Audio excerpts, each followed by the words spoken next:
என் போன பதிவில் அன்னதானம் பற்றிய கேள்விகளுக்கு பதில் அளிக்கிறேன் என்று கூறியிருந்தேன். நாம் ஏன் அன்னதானம் செய்ய வேண்டுமென்றால்,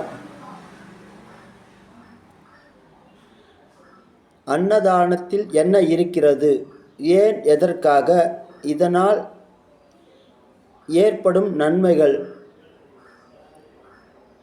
ஒரு பதிவில் சொல்லிவிட முடியாது. ஆகவே சிலவற்றை இப்பொழுது சொல்கிறேன். நமது கர்மா இந்த அன்னதானம் செய்வதால் சற்று விலகும். உங்கள் பல கர்மாக்கள் கழிகிறது. முன்னோர்களின் சாபம் நிவர்த்தி ஆகிறது. ஒருவன் பசி ஆறி உங்களுக்கு வாழ்த்தும்போது சில நன்மைகள் உங்களுக்கே தெரியாமல் ஏற்படும்.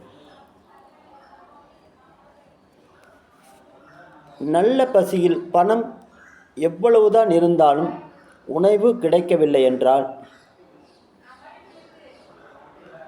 அந்த நேரம் பணத்தை வைத்து என்ன செய்வது? அடுத்த பதிவில் நாம் விரிவாக சந்திப்போம். ஓம் நம சிவாய. ஓம் சிவகுமார சிவாச்சாரியார் ஞானசக்தி பீடத்திலிருந்து.